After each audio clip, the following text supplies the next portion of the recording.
Vale. Bueno, pues le damos, venga. Buenas, ¿cómo estás, Felipe? Hola Jesús, encantado de estar aquí Oye, contigo. oye, teníamos pendiente este podcast de hace mucho tiempo. Felipe Polo es el cofundador a ver si lo digo bien, digo, pero de Guidesmiths. Ahora ¿Correcto? es Business Angel también en varios proyectos, más o menos me has contado sobre unos 10 proyectos. Estás muy activo en el ecosistema, aparte estás arrancando alguna otra historia.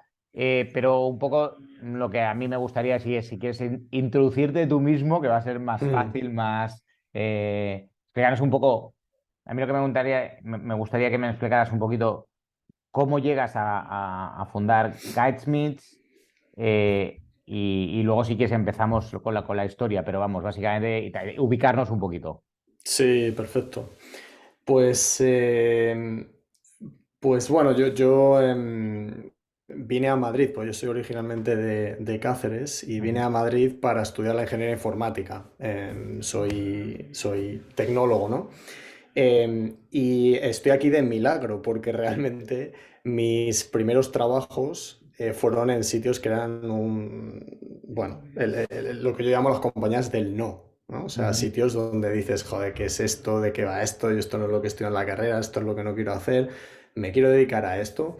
Y realmente mis primeros 3 años o así, pues fui dando bastantes tumbos. Siempre me ha gustado el tema de hacer cosas de alguna manera, con lo cual en un momento dado hice un parón, intenté sacar un proyecto que se llamaba GPS Tours, que pretendía ser una aplicación móvil. Básicamente era como audioguías por cada ciudad, ¿no? Tenía un Ajá. amigo que además podía crear contenido muy bueno sobre rutas históricas, que le había hecho historia y demás, y bueno, pusimos con ese proyectito, pero te estoy hablando de, no sé si 2008, o sea, es que no había absolutamente nada, ¿no? Muy poca información, muy poca red, muy poca Ujú. inversión, y aquello quedó en lo que quedó. Eh, Proseguí mi carrera profesional como ingeniero informático y bueno, estuve un tiempo trabajando en Nueva York. Me iba a ir a Brasil, pero en un impasse en el que estuve un mes en Madrid antes de marcharme a Brasil, tuve un accidente, tuve una caída bastante fuerte, me rompí el orbital, Ah, joder. tuvieron que operarme, me afectó mucho la rodilla y el ojo, y eso fue el problema, que durante un año no podía estar con ordenadores. Entonces, claro, aquella caída, cuento esto, ¿no? Para mí es relevante porque me gusta mucho la reflexión de, jolín, cómo en perspectiva vemos las cosas, ¿no? Que catalogamos como buenas o malas, Ajá. realmente te puede cambiar la vida algo que sea malo, ¿no? Te mete en una dirección que luego te ocurren cosas mucho mejores. Ya. Nunca lo sabremos, pero esa es la lectura, ¿no? Entonces, debido a eso, empecé, bueno, me dediqué ese año a dar formación que me gusta mucho, no podía estar con ordenador y más, con lo cual estuve formando ingenieros y ya llegó un momento que decidí dar una revolución a mi vida, yo necesitaba un cambio, yo sabía que quería expandirme y me marché a Londres. Conseguí un puesto de desarrollador en el Daily Mail, que es un sitio que independientemente del tipo de periodismo que realicen, que eso da igual para otro podcast, pero a nivel de tecnología es increíblemente interesante porque tiene un montón de millones de visitas únicas, ¿no? Al mes y la forma de monetización. Y yo además estaba implicado en el tema de anuncios. Y yo ahí fíjate que cuando llegué estábamos en plena transformación, era 2013. Estaba todo aquello de nuevas arquitecturas de microservicios, pero había Sí. poco ecosistema. Amazon Web Services estaba empezando, Docker, se empezó a hablar de ello, estaba todo muy verde. Y tuve la grandísima suerte, porque esto es, pues lo que hablamos, ¿no? Mala suerte, buena suerte. Bueno, pues yo no elegí dar con el elenco de compañeros que tuve. Eran auténticas bestias, trajeron gente buenísima de Estados Unidos, de Reino Unido, y aprendí un montón de ellos. Y de pronto me encontré que el desarrollo podía ser realizado de otra manera, ¿vale? Di Ujú. con una empresa del sí.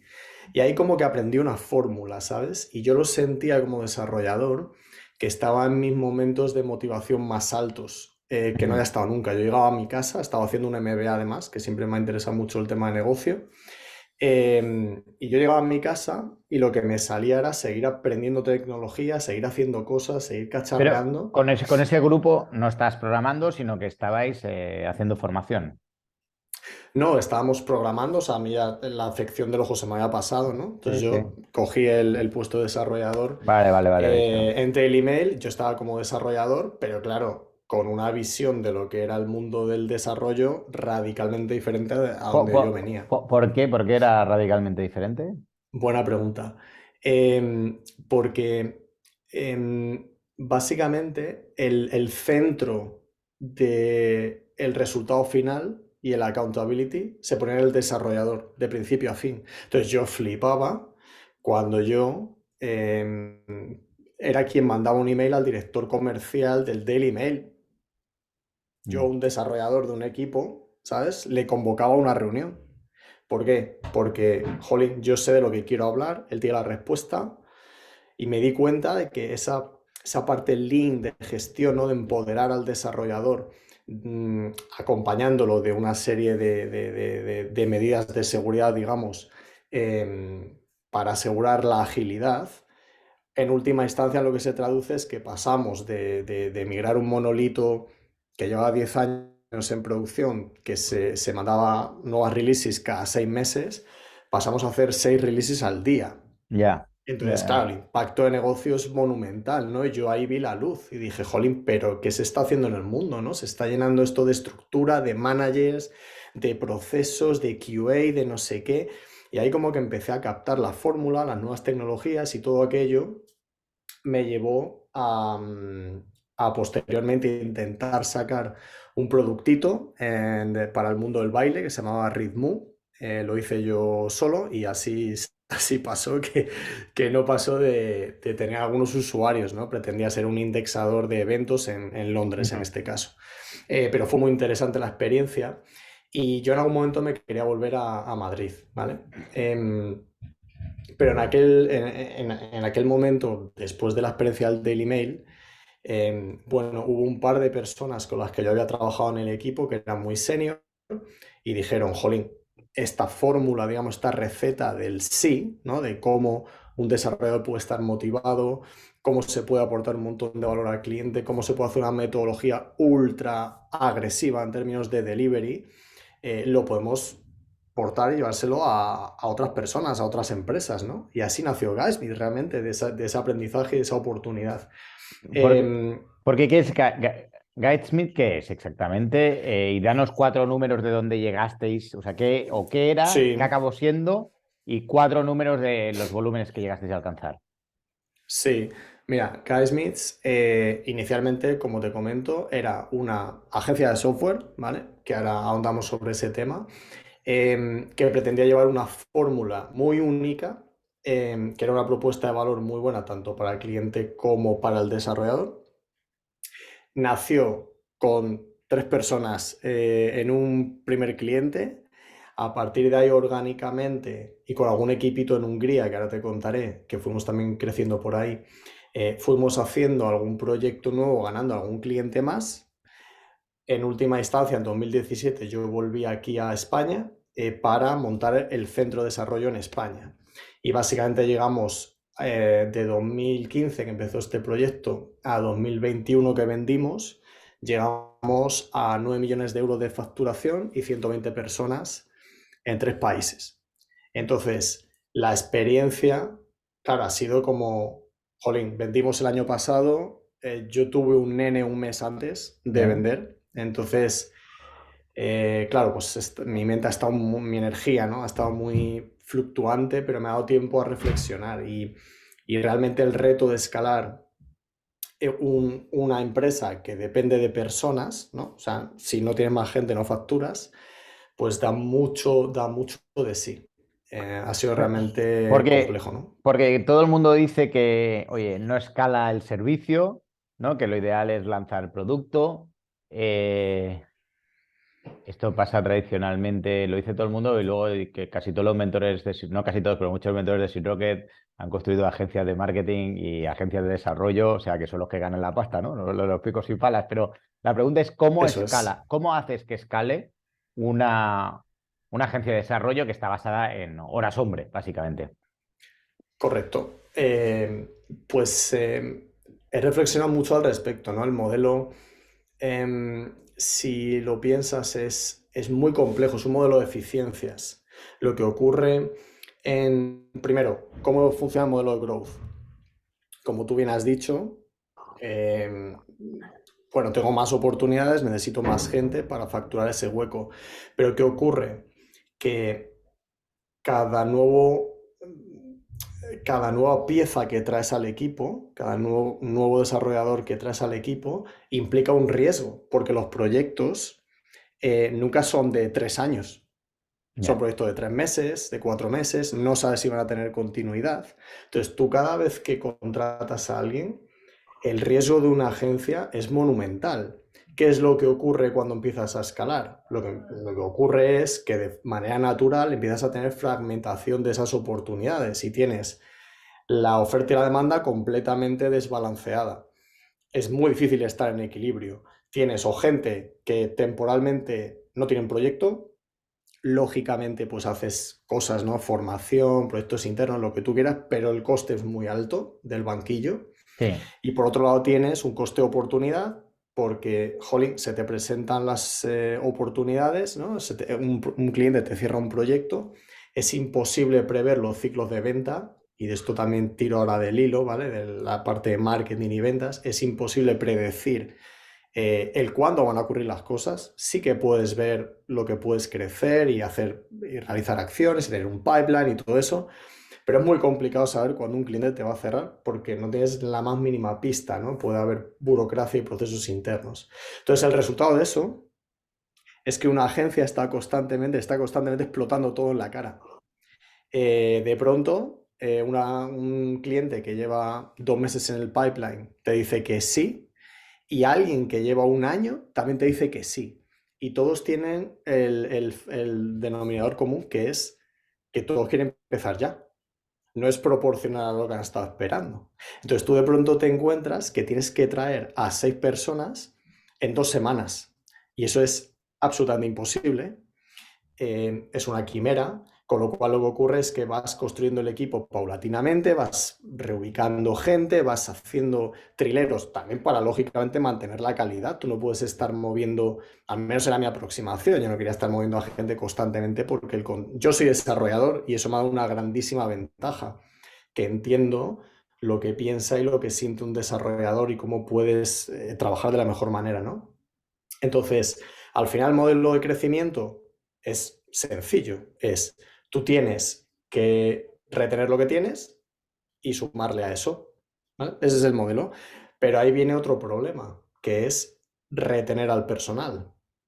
Claro, si tú tienes las oportunidades, pero la gente se te va yendo, y esto es muy típico que agencias o empresas ya tecnólogas muy grandes, ¿no? De 300 personas tal, que tengas un churn de 30%, Wow. a nadie le sorprende.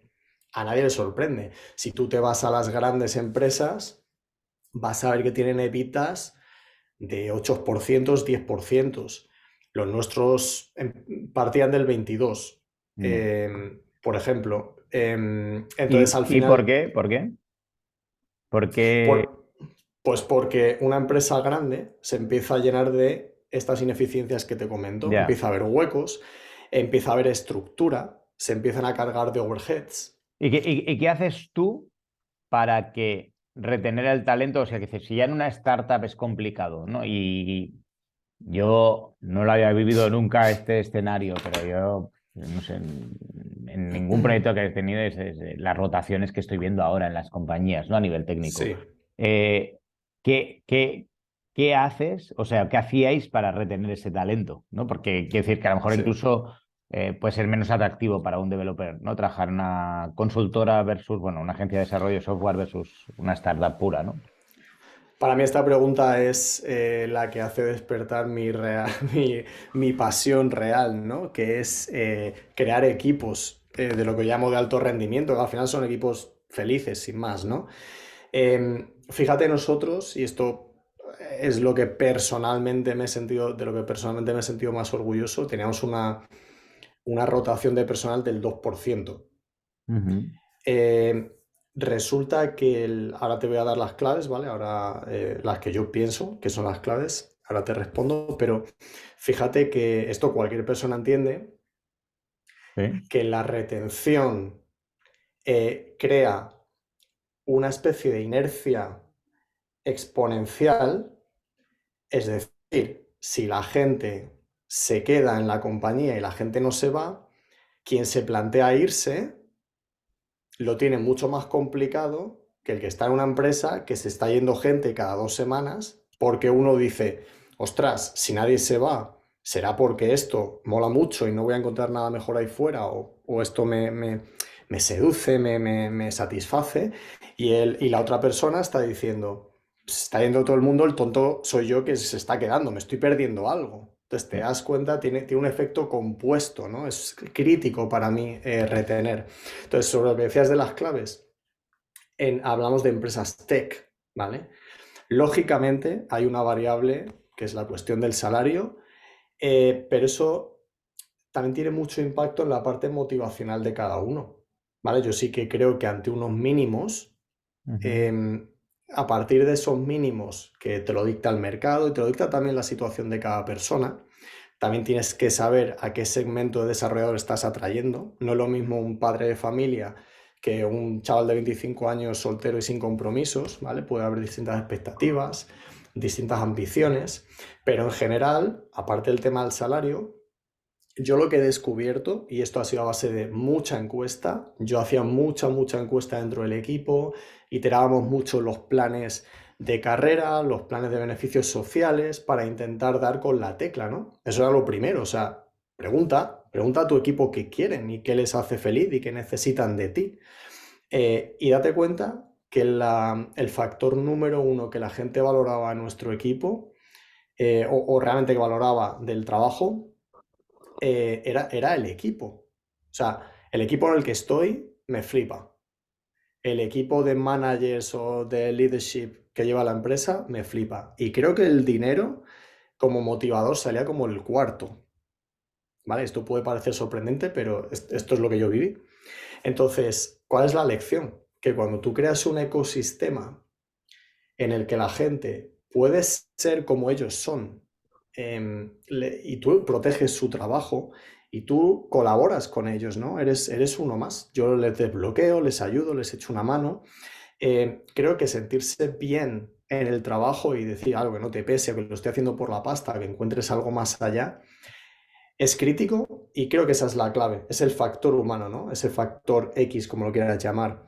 Em, pero luego has tocado otro tema también, que es el tema de el atractivo de una agencia. Dices, jolín, y tienes toda la razón, ¿no? Dices, a lo mejor mola más vender el sueño de Cabify, ¿vale? Ya. Que estoy haciendo un producto revolucionario que voy a revolucionar este mercado, lo que tú quieras, a decir, hombre, es que lo siguiente más aburrido que nuestro negocio es la asesoría fiscal, a lo mejor, ¿sabes? Ya. ¿Cómo tú motivas a un desarrollador que es una persona, jolín, dinámica y quiere hacer cosas chulas y al final te das cuenta de que tienes que emitir un mensaje con el que tú estés conectado y del que sientas pasión real? Y en mi caso, descubrí, ¿no? Dándole vueltas, que de donde venía todo era que lo convertimos en nuestra visión de compañía, era entregar software con cero desperdicio. O sea, no decíamos construir software, decíamos entregar software con cero desperdicio. Y esto es muy complicado ¿A, qué porque a qué te empieza, ¿no? refieres con cero desperdicio?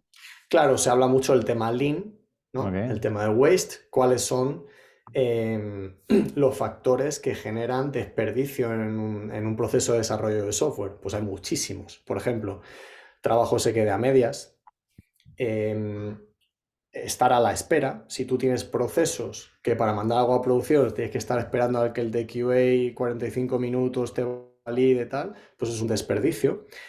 Hacer handovers, ¿vale? Una tarea, oye, continúa tú esto, ¿qué tal? Entonces, hay una serie de procesos que generan desperdicio, empezando por el más importante, que Ujú. es construir lo que hay que construir. Ya. Es decir, el cliente muchas veces te venía. y te decía, oye, hacedme esto. Es como cuando vas al médico, ¿no? Y le dices, oye, recétame no sé qué. Te dice el médico, bueno, dime qué te pasa. Ya, Entonces, tener ese espíritu de intentar entender negocio y habilitarles para estar muy cerca del cliente, vamos, tan cerca que era un canal de Slack y hacían las stand-ups con los clientes, todos los equipos. ya, Y mucha gente flipaba, pero tú dejas que los desarrolladores hablen con el cliente. Hombre, no es que lo deje, es que es lo que tiene que ocurrir, ¿no? ya. Entonces, claro, con ese espíritu ocurría que el mensaje iba calando y yo escuchaba ya dentro del equipo cosas como, oye, sí, sí, hemos construido mucho software, pero aún no lo hemos entregado, no estoy contento.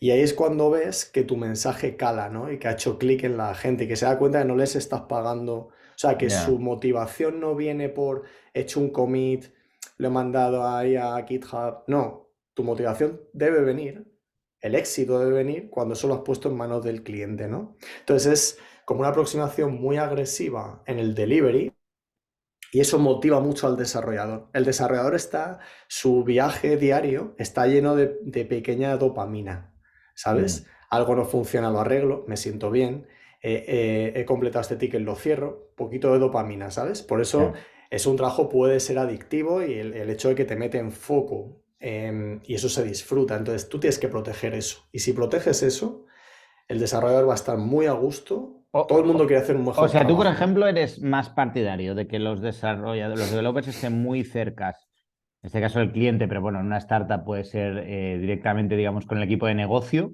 no que directamente traten con el PO o sí, con el PO y el PO trate con negocio, por ejemplo. Yo creo que los equipos deben ser lo más horizontales posibles y esto tiene una explicación muy lógica. El desarrollador de software toma mejores decisiones de diseño cuando sabe por dónde van los tiros. El Perfecto. desarrollador de software puede aportar mucho más y dar soluciones mucho más creativas cuando entiende el problema que se está resolviendo, no tanto la directriz de vamos a hacer tal producto.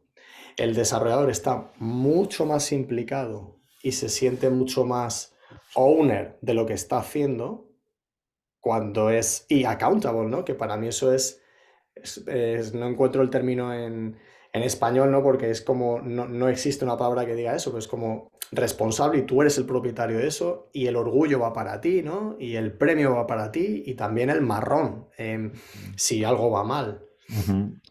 Ok, no, es que soy más partidario de tener a los equipos muy involucrados con las métricas de negocio, pero hay otra Claro. escuela que dice, oye, tío, es que estás metiendo la presión de negocio a la gente de desarrollo y entonces ahí se generan es, oye, no, ¿sabes? Como que los KRs, ¿no? Si no se cumplen, ¿no? Es más para el PO, pero que, o PM, depende del squad, ¿no? Pero que no para el desarrollador se ha hecho su curro, pues ya está, ¿no? Es que hay como dos, no sé si dos escuelas o dos formas de gestionar, ¿eh? Que yo ahí no A ver, tengo claro.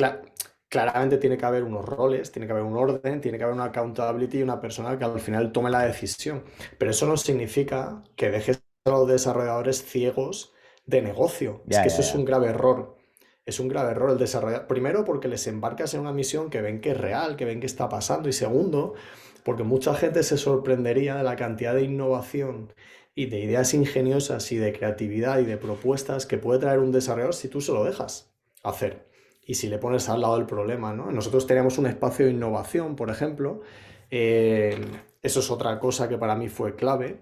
Es el hecho de hacer sentir a la gente que tú también trabajas para ellos y que quieres que sean mejores.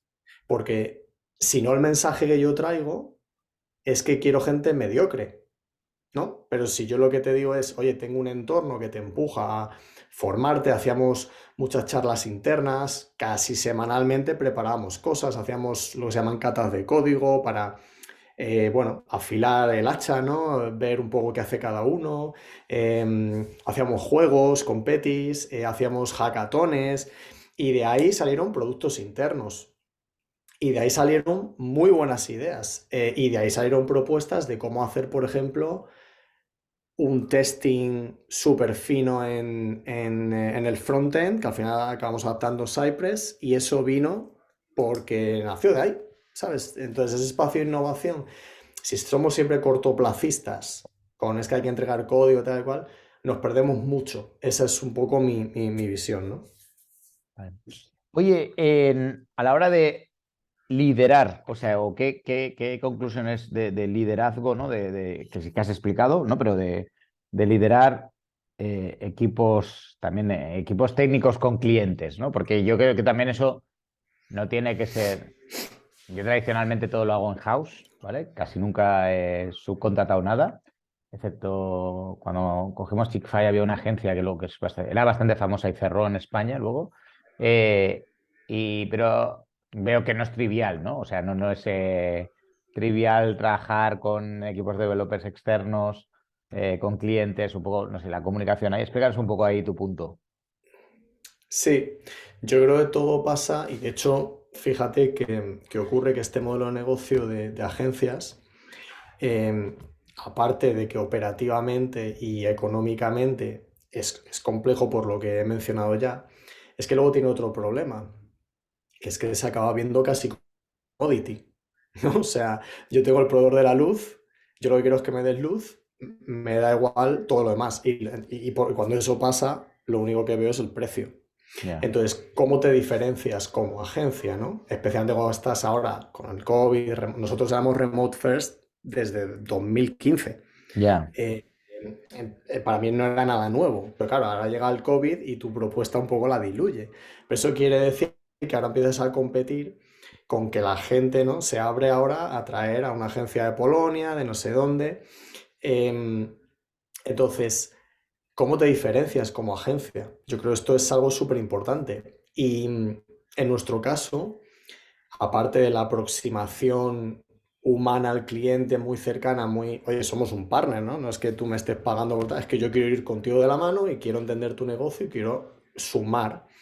Es también el hecho metodológico, la transparencia, poner en valor la transparencia. Nosotros, de puertas para adentro, éramos muy transparentes con el equipo, y de puertas para afuera también con el cliente. La honestidad. Yo creo que todos se basan en tus valores, ¿no? Al final, si te ve una persona honesta, mira, va a haber problemas, porque va a haber problemas, pero vamos a trabajar, nuestro compromiso es que vamos a trabajar juntos contigo, para resolverlos. Vamos a ponernos en un canal de Slack, vamos a interactuar, tú vas a poder ver demos, damos vídeos, por ejemplo, del avance, Ujú. semanalmente. Habilitábamos entornos para que pudieran tocar constantemente staging y demás. O sea, éramos muy informativos, conectamos todos los commits de GitHub y los deployments en Slack para que vieran la actividad y demás. Al final eso yo creo que reduce mucho la ansiedad, ¿no? Yo, si fuera cliente, a mí lo que no me gustaría es que pasaran 2 semanas, yo no supiera nada y estuviera con los dedos así cruzados, ¿no? Esperando que a las 2 semanas pasen cosas y de pronto no ocurre lo que yo espero, frustración. Pero si Ujú. tú estás constantemente, ¿no? Sacando fuera el proceso y lo que está pasando, pues la colaboración también ocurre en los dos lados. Y creo que la experiencia es mucho mejor para todo el mundo. Bueno, Felipe, ¿y qué tipo de clientes teníais? Pues mira, alguna vez tuvimos alguna startup, alguna fintech, ¿vale? Pero esto es lo más residual que hemos tenido, porque realmente es un cliente muy complicado, especialmente en fases muy early, por lo que todos vemos, porque, claro, estás pivotando, estás la guerra constante entre, oye, yo como agencia quiero un tema en materials, pero tú lo que quieres es paquetizarme un alcance cerrado y que te cerremos el precio porque tienes recursos limitados, pero todos sabemos que ese paquete cerrado no va a ocurrir. Vas a Mm. empezar a cambiar, ¿no? Porque eso es así. Entonces, al final hay ese baile, ¿no? De dónde pones el riesgo. Pero luego teníamos empresas, muchas de Reino Unido, teníamos al Daily Mail como cliente, teníamos una empresa de EdTech muy grande. Teníamos a British Gas, por ejemplo, que hacíamos aplicaciones para los ingenieros que van ahí instalando, Oye, calderas y tal. y cuando te subcontratan algo, o sea, te subcontratan, cuando te piden un desarrollo, Sí, que lo ideal entiendo que son desarrollos, no tengo ni idea, te pregunto, porque justo ayer sí, tenía ayer una discusión interna, ¿no? En Trendier y decía, pero lo ideal sería, entiendo que son, por ejemplo, ha dicho, aplicación propia para los que están fuera, o sea, como cosas externas, no tocando el core, o sí, tocando el core. Pregunto, ¿eh? O sea, tocando el core ¿A, de... a qué te refieres con tocando el core? O sea, por ejemplo, imagínate en una aplicación móvil de compra y venta de ropa segunda mano. Pues yo tengo mi equipo de developers, ¿no? Ah, ¿Vale? Entonces, oye, yo por ejemplo digo, oye, soluciones enfocadas a que la facturación, no sé, la conexión con el RP, los sistemas entiendo. contables, oye, pues yo qué sé, una herramienta para que las heavy sellers hagan no sé qué y no sé cuántos, pero que no, ¿sabes? Oye, que les lleve la contabilidad de sus sistemas y que aparte les haga las fotos bonitas, yo no sé, no sé, cosas como que no tocan tanto el core. O Sí, bien te entiendo. o bien la otra opción es, oye, yo tengo un legacy de la hostia, tengo un monolito y lo quiero migrar a microservicios. Entonces tengo mi equipo y Claro, cojo y llamo a un equipo de terceros para que me ayude. O sea, ¿dónde claro. tú crees que es el escenario ideal? Sí, perfecta la pregunta. Fíjate que es una cosa que puse en Twitter hace no mucho, lo estaba buscando ahora, porque, bueno, pues yo pongo ahí un poco mis movidas, ¿no? Que voy pensando y lo pongo ahí. Pero puse una vez un tweet y ponía precisamente cuándo deberías subcontratar, ¿no? Entonces, una de las cosas que digo es cuando el software no es tu negocio core, ¿vale? Que esto puede pasar, bueno, pues empresas que su negocio sea em, vender un producto. Lo que pasa es que la tecnología, por ejemplo, un e-commerce, ¿no? Ahí podría llegar a tener sentido en algún caso. Si tienes que construir, por ejemplo, integraciones o infraestructura, eso es algo que no vamos a llamarle un commodity, ¿no? Tiene que estar, pero no aporta un valor extra en tu negocio. Cuando quieres acelerar, hay startups que tienen un cierto budget para en la siguiente ronda y dices, joder, quiero meter más madera en producto, pero si meto a 3 desarrolladores más, lo voy a tener que despedir porque no me da, ¿no? En el mes 7. Pero ahí sí que puedes tener a alguien de fuera que te haga unos desarrollos concretos para ir más rápido, ¿no? Y meterte en producto, eso sí que puede tener sentido. Cuando necesitas un expertise concreto, al final, si tú no tienes un experto en Kubernetes o en Terraform en el equipo, joder, ¿cuánto va a costar a esa persona estar ahí dándole vueltas y hacerlo regulín cuando a lo mejor en una semana traes a un experto, ¿no? Y encima forma tu equipo y eso puede también tener sentido. Cuando necesitas cobertura en distintas zonas horarias, tú a lo Ya. mejor tienes tu negocio aquí, pero tienes que cubrir support en zona Sudamérica y dices, joder, no voy a tener a mi gente aquí por la noche, ¿no? Danzando, pues voy a tener un pequeño equipito allí, porque no quiero montar otra subsidiaria, lo que sea, o simplemente cuando no tienes ni idea. O sea, no tengo equipo, no tengo expertise, mi negocio no es hacer tecnología, la necesito como infra, pero eso era nuestro caso muchas veces. Y también eran empresas que estaban en plena transformación digital, en pleno cambio de paradigma y tenían que traer equipos de desarrollo moderno para empotrarnos en sus equipos, formar a la gente y empezar a construir, lo has dicho tú tal cual, una de las cosas que más hacíamos era migraciones a microservicios, nos hemos hinchado. Entonces eso era muy típico también. Oye, ¿qué opinas, tío? Porque yo aquí hay el debate aquí del monolito, de los microservicios, de todos los microservicios, eh, entonces te lleva mucho más recursos de mantener, pero que el monolito bien hecho pues también está bien. O sea, ¿cuál es tu opinión ahí? Porque sobre todo las startups al final acaban generando legacy muy rápido, sobre todo cuando son scale-ups, o sea, porque claro, un poco lo que te encuentras es que ha habido equipos que han ejecutado muy rápido, pero obviamente han hecho lo que era ejecutar. Y Claro, luego cuando ven que escalan, es, hostia, esto hay que montarlo para que escale, para abrir otros mercados, otros verticales, otras no sé qué, otras no sé cuántos, ¿no? Entonces, ahí es donde sale el debate, ¿no? Microservicios, ¿no? Entonces, ¿cuál es tu punto ahí? pues mi punto es muy sencillo. No hay una norma. Yo en lo que más creo que es, fíjate, una vez que me pidieron dar una charla y el título de la charla era algo así como lo que me pedían que fuera, ¿no? Dar una charla sobre framework tecnológico para startups. Y digo, yo no sé ni cómo empezar esto, o sea, que no hay una sola fórmula, ¿no?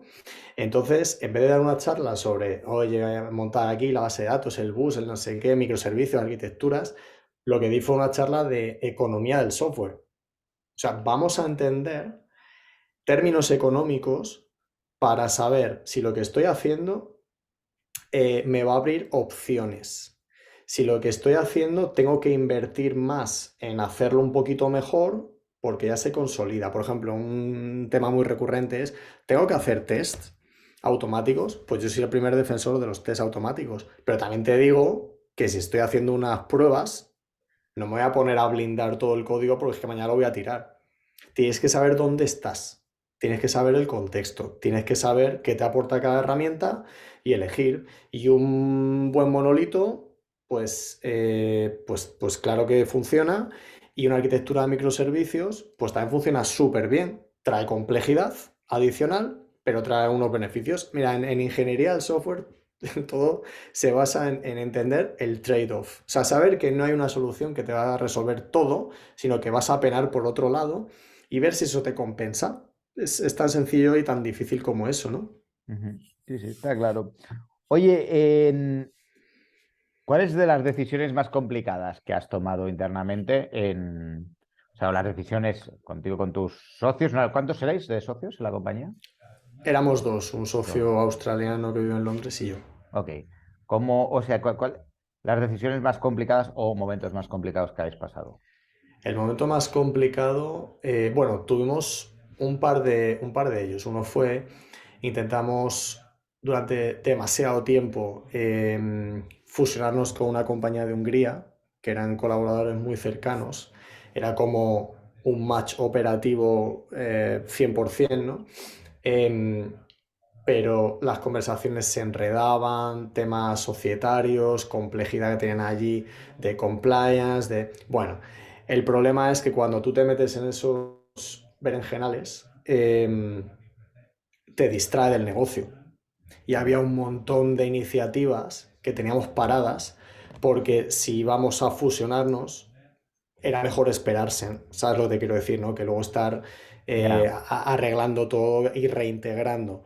La consecuencia de eso es que al final las conversaciones duraron un año y medio y acabamos rompiendo esa conversación porque ya era insostenible, ya no llegaba absolutamente a ningún lado. Entonces me arrepiento de no haber sido más firme quizás y haber perdido menos tiempo ahí.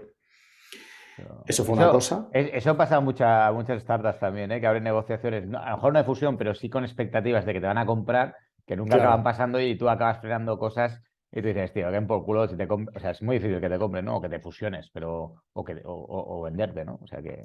¿Y Y qué la más distracción pasa? de una compra, la que lo mencionas, es brutalísima. Entonces, o sea, si estás en ese tipo de desarrollo de negocios, esas operaciones complejas que te drenan energéticamente, es muy complicado que tú puedas estar a tu negocio en el día a Ya, día. Entonces, bueno, pues eso fue una cosa. Y la otra fue la gestión del COVID, porque date cuenta que empezó a llegar a España. Nosotros no teníamos mucho cliente en España, todo el negocio venía sobre todo de Europa, Reino Unido en concreto.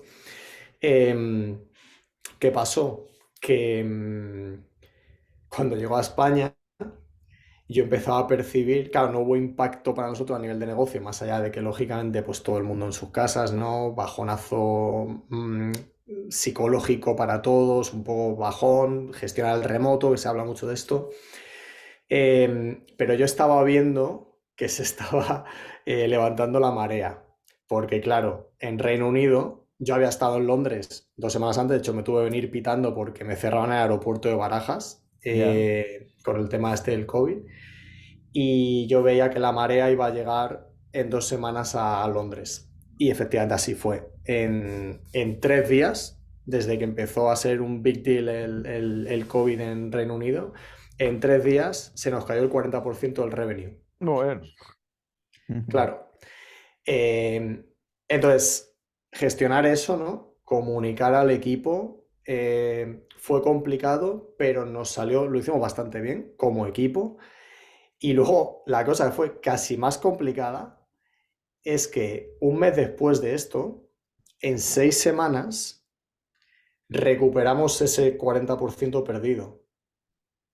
Entonces, imagínate lo que operativamente supone eso, Ya, ya, ya, ya, sí, sí. en términos de todo, ¿no? Lo que has decelerado y has echado el freno de mano, ahora de pronto te tienes que subir en un Tesla y ponerlo y Ya. acelerarlo al fondo en 2 segundos.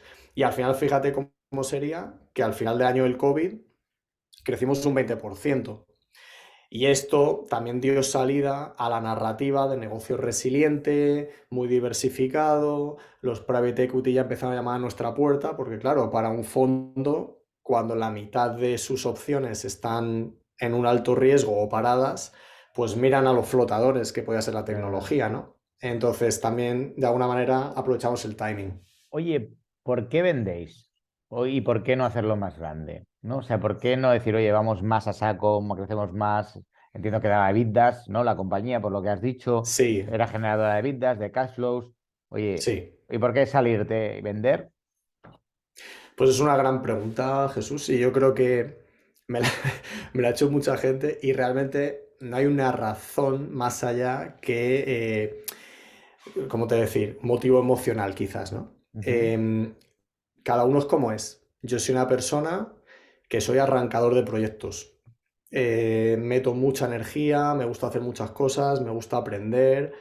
Em, pero yo no me veía en una empresa, ¿sabes? Que llevamos 120, yo no me veía llevando una empresa de 200, 500.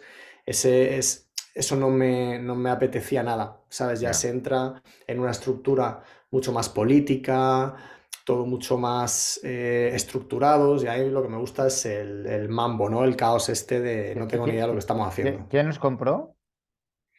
Pues nos compró una empresa que era una empresa muy parecida a nosotros en tamaño y demás, pero fíjate, ellos habían crecido en 20 años lo que nosotros habíamos crecido en 7. Ya, Eh, y detrás de ellos había un claro. fondo que estaban haciendo un buy and build. Ok. Vale. ¿Y qué te iba a decir? Después de... Ahora ya, ¿cuánto tiempo hace que no estás operativamente en el negocio? Año y medio. Vale, ¿qué pasa por tu cabeza cuando sales? O sea, cuando es decir, oye, ¿y cómo lo estás viendo después de un año y medio de, no sé si estás dedicado, bueno, ahora me has dicho que estás arrancando una historia, etcétera, pero Sí. ¿qué pasa por tu cabeza en el momento que, oye, vendes, entre comillas, sales y dices, oye, me voy a viajar, me voy a arrancar otras cosas, ahora estás haciendo Business Angel, pero explícame un poco Sí. tu punto, porque creo que la gente no lo sabe, ¿no? Pero que una vez sales de un proyecto que has vendido, pasa, yo lo he visto en mucha gente, me ha pasado también a mí, no es pasas como unas ciertas travesías, ¿no? De, oye, ahora me pongo a invertir, ahora me pongo a ayudar, ahora me pongo, pero como unas ciertas crisis, no sé si son crisis, pero sí de qué coño hago, ¿no? Explicar No, un no, poco eso Jesús. ya. Crisis es una palabra perfecta, te la compro y, y la subrayo. Date cuenta, claro, yo no estaba preparado psicológicamente para lo que se me venía, porque em, cuando estábamos vendiendo yo tampoco estaba pensando en qué voy a hacer después. No soy ese tipo de persona porque podíamos no vender. Es como lo más probable, ¿no? O sea, es difícil vender una empresa. Se tienen que alinear muchos astros. Entonces yo no estaba pensando en el post. Em, Se alargó en el tiempo de manera que mi hijo nació un mes antes de la venta, con lo cual lo siguiente que pensé después de vender es, nada, pues es que estoy de baja. Ya. Estoy de baja paternal, estaba mi niño, pero mi cabeza no podía evitar estar patinando, ¿no? Con qué viene a continuación. Mi chica también tomó una pequeña excedencia, lo alargamos a 7 meses en total, digamos. Y cuando ella volvió al trabajo, yo me pillé un coworking, me puse delante del ordenador, digo, ¿y ahora qué? ¿No? Y ahí fue cuando empezó la travesía de la que hablas. Me empecé a mover mucho, empecé a conocer a mucha gente, he estado ayudando a todo aquel que he podido, startups, he estado de advisor en alguna empresa de Reino Unido y demás, pero a mí me faltaba algo, ¿no? Y reflexionando me di cuenta de la importancia para mí, yo soy una persona extrovertida, sociable, para mí era un luto por el que estaba pasando no tener de pronto la comunidad que tenía. No solo el equipo, ¿no? También la interacción con los clientes, el ritmo. Es como que has pasado de 100 a 0, porque además Ya, yo negocié salida total, yo no quería estar ya. implicado, me quedé de advisor durante un año, pero bueno, era poca cosa. Y reubicarte y reencontrar el siguiente camino pues lleva tiempo, ¿no? Y yo creo que de esto hay que hablar más. Jesús, también lo has comentado, ¿no? Que la gente se piensa, mira, y cada uno va a funcionar de una manera, ¿eh? A lo mejor uno sale y empieza a continuación lo siguiente, pues ya está, si es lo que estás preparado y tu mente está ahí, no pasa nada, pero que no pasa nada en reconocer, pues que puedes no tener absolutamente ni idea, que te puedes replantear tu vida entera, que puedes, pues ya está, ¿no? Y es una travesía y es un proceso que cada uno tiene que llevar de manera muy personal y no compararte, ¿no? Que al final también genera mucha presión. Es que este después de que vendió se montó lo siguiente, ya, pero es que yo acabo de un hijo, yo tengo otra situación, yo soy de otra manera y ya está, ¿no? Y normalizar que somos nosotros. Hace 3 meses, pues empecé un proyecto nuevo, un SaaS que se llama Mangrove, que pretende resolver los problemas por los que hemos pasado. Pretende ayudar a escalar a agencias digitales, ¿no? Porque conozco el problema tan bien Ujú. que es mi nueva pasión. Me he dado cuenta de que a mí lo que me mueve en la vida es eso, ¿no? Es creer en algo y dedicarle tiempo y esfuerzo a eso. Pero lleva tiempo, en mi caso sí, lleva tiempo. Ok. Oye, y como Business Angel, me comentabas que tenías aprox unas como 10 inversiones. ¿En qué tipo de Sí. compañías inviertes o qué es lo que más te, entre comillas, te pone cachondo? Em, pues me gustan, a ver, me suelen gustar los modelos SaaS y me suelen gustar empresas por mi querencia techie, digamos, que sé visualizar el camino que va a llevar la tecnología.